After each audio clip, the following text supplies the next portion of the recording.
Hey everybody, this is Matt and we're at Texas Toast Guitars. Thanks for joining us for another episode of our multi-part series, How to Make Your Guitar Play Great in 2024. Today is one that you guys have been asking for, maybe been waiting for, and that is fret leveling. Okay, this is kind of an advanced technique. The technique isn't advanced, but this is something that you probably don't want to just, you've never used tools before. You don't want to go grinding on your frets.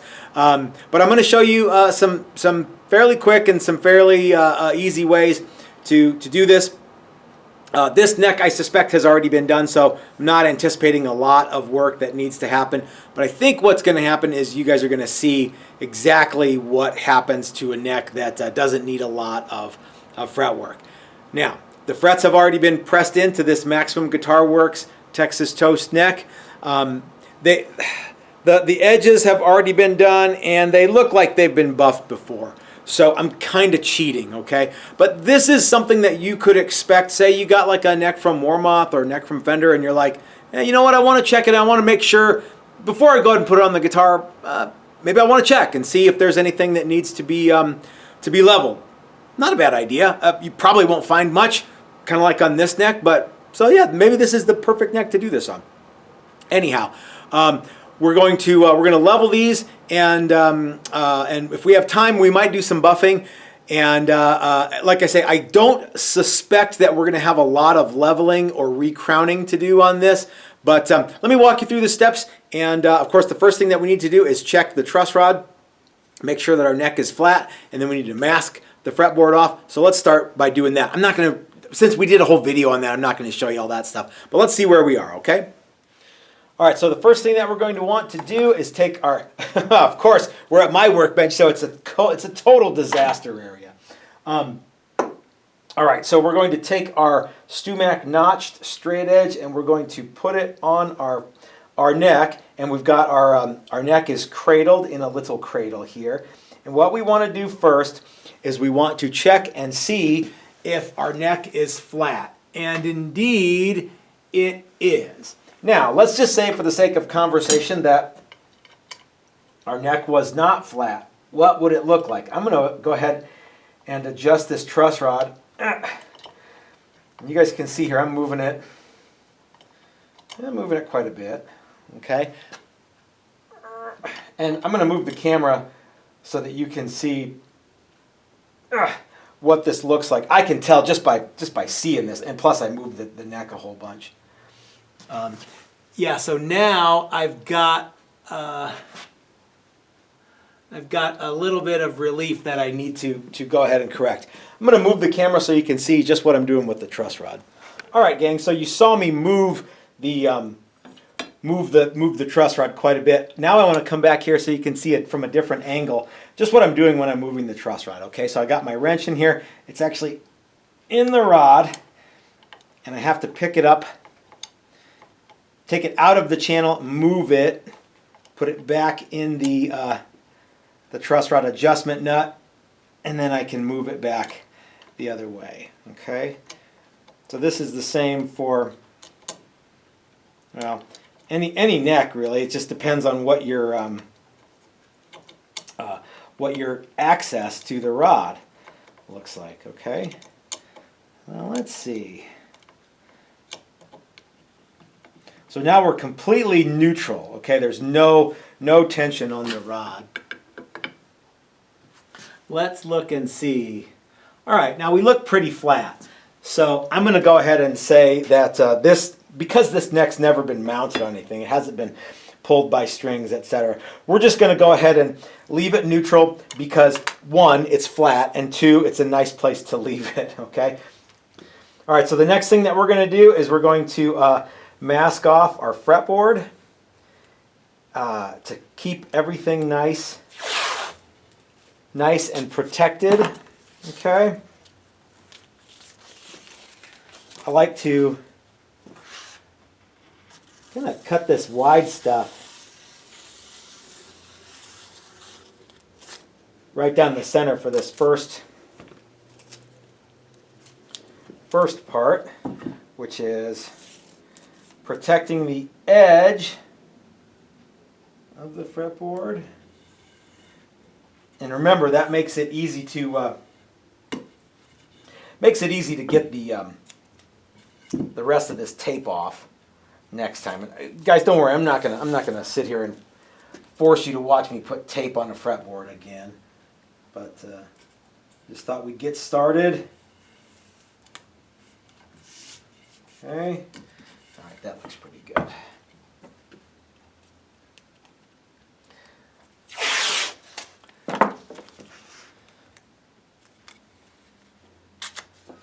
All right.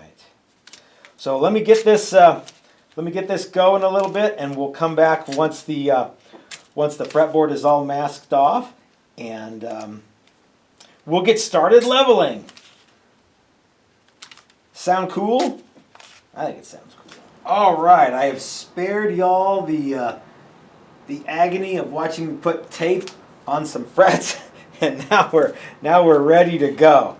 Okay, we got our neck is mostly protected, and I feel good.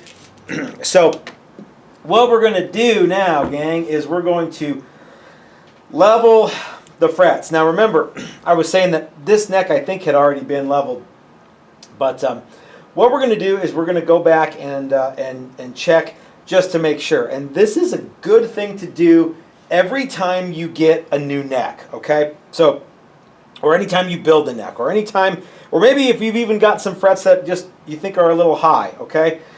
So if you buy a new neck from anywhere, this is a good thing to do. If you're building a new guitar, you got to do something like this.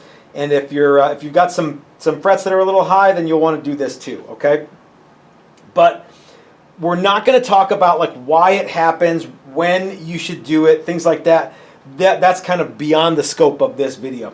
But what I want to talk about is, let's just pretend that you got a new neck from, brand X necks, and it has frets on it, and they look pretty good, but you're like, well, I wonder, let's make sure. You're going to want to take your StewMac fret rocker after you level the fretboard, okay? And you're going to want to look for any frets that that rock. And the way that you do this, of course, is you span 3 frets, okay, and see if any of them rock back and forth. Now you can make this tool rock even when there's nothing happening, and you don't want to span more than 3 frets because then you might miss some. Okay, so only span the 3 frets. Let me make sure I'm not blocking the camera here. Span the 3 frets. Yeah, this neck is actually looking pretty good.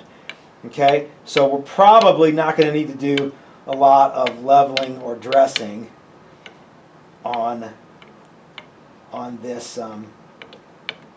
neck. But let's just say, for the sake of conversation, that we did find something. Okay, so generally when I get a fret that rocks, I take one of my markers and I mark that fret. Okay, and that way I know that when I come back, I want to make sure that this area looks good. Okay, so all right, I think I'm on track here. So once we've got all of our, let's just say we've got one here. There isn't, but and then another one here and another one here. Okay, after we do that, it's another good reason to put tape on the fretboard. We want to mark the tops of all the frets with the marker. Okay, I like these big ones because they make the job fast.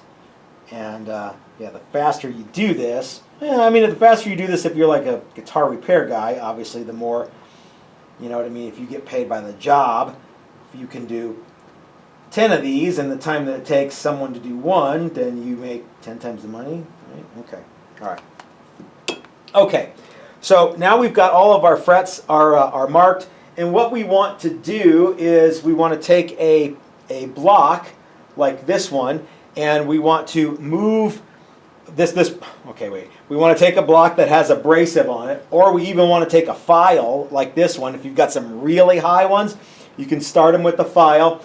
But the idea is that you take this block and you put some abrasive, sticky-backed paper on it, and you run this over the fretboard. Let me show you what that looks like. So I've got some adhesive-backed abrasive paper. I think this is like 600 or 800, And all you want to do is just move this over the frets evenly and just knock off the tops. Okay? And because we marked them, you can now, God, my area is a disaster. You can look with your loop and you can see that you've removed just the very, very top of all of these frets. Okay, the marker is gone from the very, very top. And so you're good. So now if you can't see any of this marker showing anywhere, then your frets should be leveled. Now, people are going to ask, well, could you use a radius block to do this? Yeah, you could, but I don't think you should. I like this beam here because it's very easy to get a flat machined edge on something that's flat rather than something that's radiused. So with a radius tool, you don't necessarily know that you've got a flat edge. Okay. Furthermore, I'm going to use the non-abrasive side. You're not exactly removing that much material, and you just want to go nice and easy over all the frets. Okay. Here's the other thing.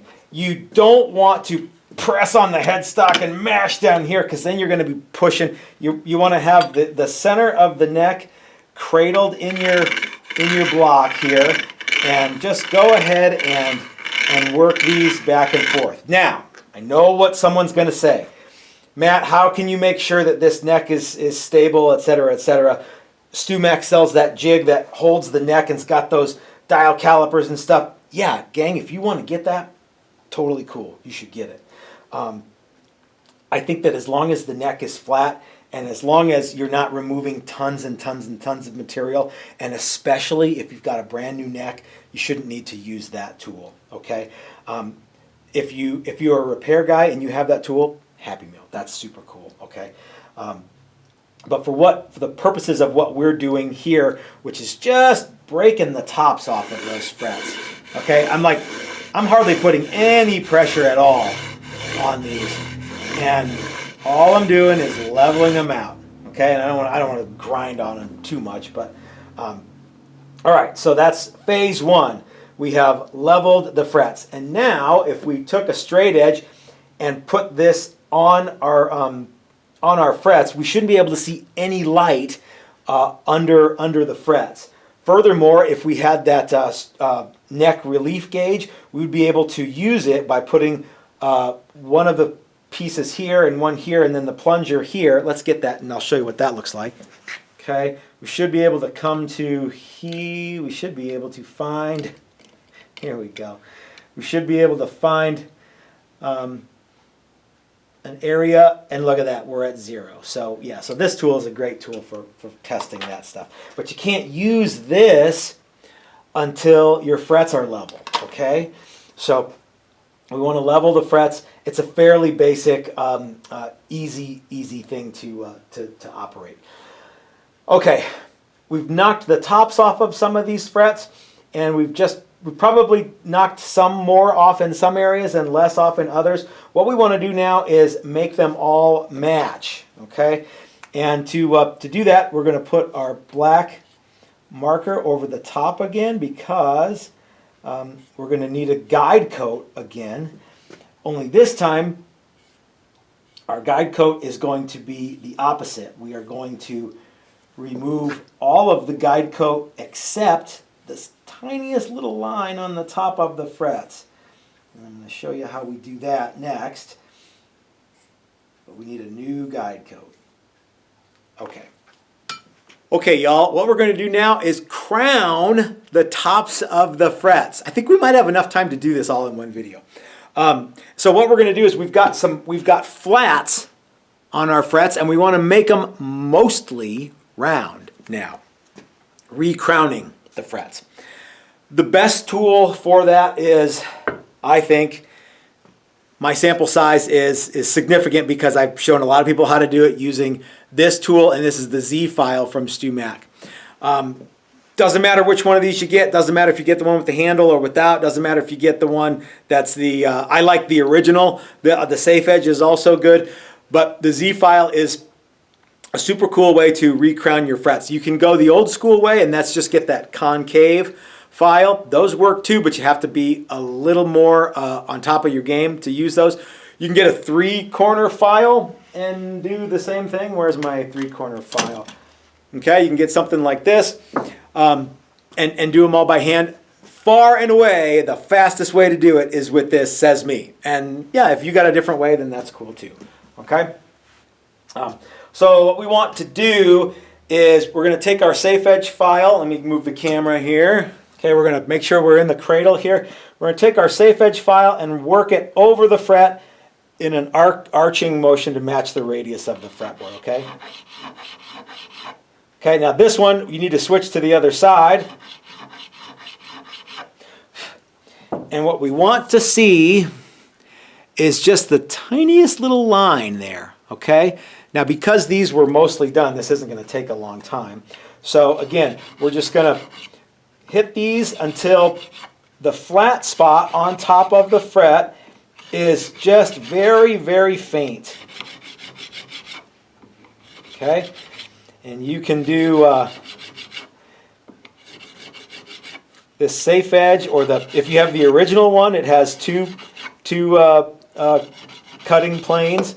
The safe edge has one cutting side and one non-cutting side. They make a V1 that is that's also pretty good. But any of the files that you use, you want to just make sure that you have just this littlest, tiniest line on top of the frets.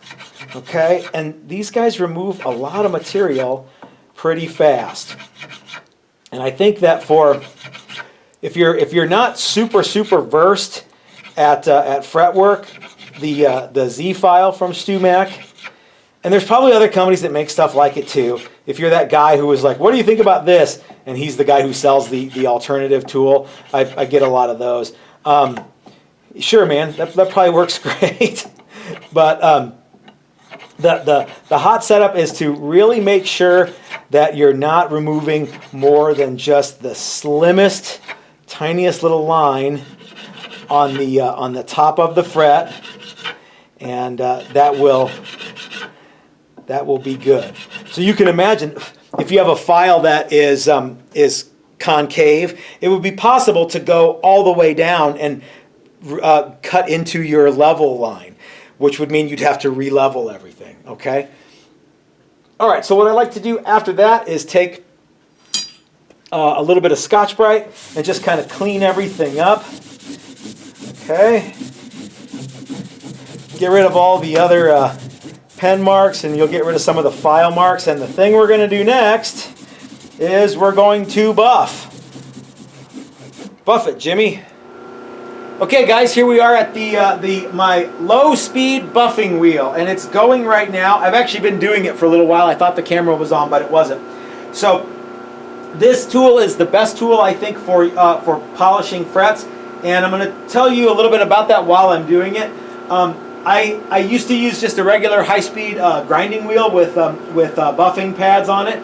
This one is specifically designed to be a low-speed buffing tool. Let's get some rouge on our wheel here. The reason that you want to use a lower speed tool is because it's possible to heat these frets up so much that you compromise the integrity of the glue. Okay, and if that happens, then your frets can come out, right? Okay, so you don't want to mash these in. I mean, you don't want to slow down the wheel. You just want to. But you want to get everything, okay? So let's see. We want to get the edges here with the buffer, okay? And we want to make sure we get. And don't worry, we're gonna be doing this for a while because I like to have nice, bright, shiny frets that look good, and you will too. Okay? You want to kind of stay on this side of the wheel. You don't want to come up here. You want to be down here. Okay? Really get all the surfaces. Okay, then you can flip it over, go back the other way, get that edge, and then you can kind of do the exact same thing on the kind of where the fret meets the fretboard that we did going the other way, but now we're getting the opposite side, if that makes sense. Okay, you just want to get all this stuff looking good.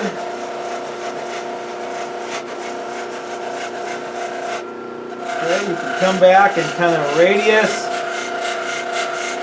Watch out for your other wheel, of course.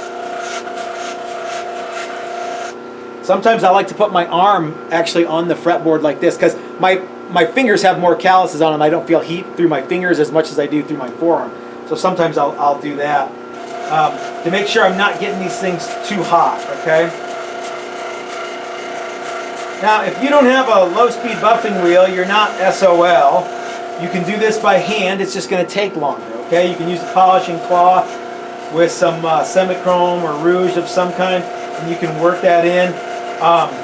You can use a high-speed buffer if that's what you have, but be very, very careful of heating these frets up because frets are metal, all right? And friction and metal produces heat. For those of you who were asleep in high school, whatever class that was. All right, so look at here now. Looking good, feeling good. We'll hit this bottom. You probably shouldn't do what I'm doing right here, but I like to because it's me.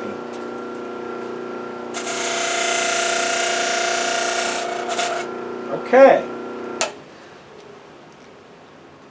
So the frets are still pretty dirty because they're covered with rouge. We're going to let this cool down for a little bit and then we're going to wipe it clean. All right, I got some paper towels that my good buddy Dean sent me, and I'm ready to wipe off this excess polishing compound, okay? And we're just going to get in there and see all that kind of funk? We want to get rid of that stuff. Just get it off of there, and we should look, these frets are going to look great, y'all. And this neck will be ready to go on a guitar. Or if you do this at your home shop, etc., your neck will be ready to go on a guitar too. Right? That's kind of the whole point. So, again, it's probably not super critical that you do this, often, or even you certainly don't need to do it more than necessary. But if you do have a fret that's getting high for, again, reasons that we're not going to get into in this video because that kind of goes beyond the purview of this video, that's kind of, man, that's a whole nother thing. But I really like the idea of, let's say you got a new neck, and you just want to make sure before you put it on your guitar, because when you put it on your guitar, you're going to want to play the guitar. That's kind of standard stuff, right? Okay, looking good, Mon. All right, now we'll take the tape off, and because we were cunning enough to put this kind of tape edge on, lots of this tape will just peel off a little easier. Okay. I say that, and then there's probably going to be some that don't come off easy. But you guys get the point, right? All right, so let's get much of these dudes off as we can. Let's try the other side. The bass side's giving me the business. There we go. Thank you, treble side. All right. Yeah, gang, this is going to be nice. And your guitar will just play nicer if you have nice buffed out frets. Now you can, if your frets get cruddy and they don't need to be leveled again, but you want to buff them, you can buff them again, right? Now that you got your technique down and your tool kit handy, you can buff these frets, and you can, you don't have to use like I said, you don't have to use a low speed specific tool for buffing frets. You can get like a Dremel or tool or something, and you can do this, or you can just do it, by hand, because it's not rocket science, right? We're just making metal shiny. So yeah, but your guitar is going to play nice if you have nice silky smooth frets, right? So it doesn't matter if you have a $500 neck from Warmoth or a $200 guitar from Squire, if you do this to both, if either one of these necks, you know, needs to have some fretwork done, you can do it now, right? Okay, cool. So those look pretty excellent. Look how gleamy they are. Well, anyway, a video that I thought was probably going to have to be 2 or 3 turned out to be something that we did in one video. I have no idea how long this is going to condense to after editing, but if you're still watching, thanks for watching. So there you go, guys. Leveling, dressing, and polishing frets the easy way. I remember there was, Jeff Cooper used to say, we teach you how to do it the easy way. You can go home and do it standing on your head if you want, but we're going to teach you the easy way. So, and you don't have to buy all these tools, although with the exception of the buffer, some of these tools they're not particularly expensive and they're lifetime investments. Any of the tools from StewMac, you know, like this Z file, comes with a lifetime guarantee, warranty, etc. So, but yeah, you can imagine if you have a fretboard that's pretty close but just needs a little work, not a big deal. You can do that with some masking tape and a leveling beam and a dressing file and some polish. Or if you have frets that are really bad, it's the same thing, it's just more of it, okay? So same exact techniques, just more work. Okay, so anyway, fortunately for the purposes of this video, it wasn't too bad. But the frets look good. I hope that you guys got something out of this video because I think I was kind of rambly today. I don't know why. I was cooped up in the house all day yesterday and maybe I'm just a little bit stir crazy.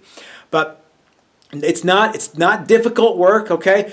You can pay someone to do this or you can learn to do it yourself. And you can have a guitar that plays great in 2024 or any year you happen to be living in when you're watching this video.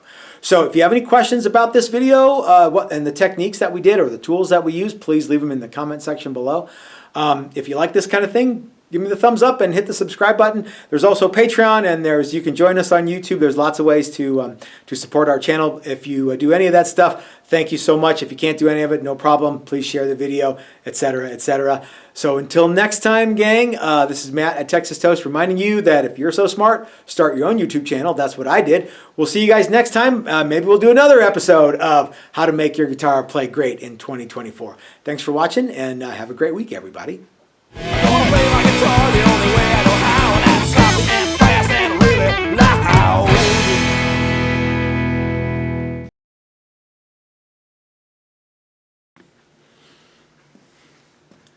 I don't know if any of you guys are still watching.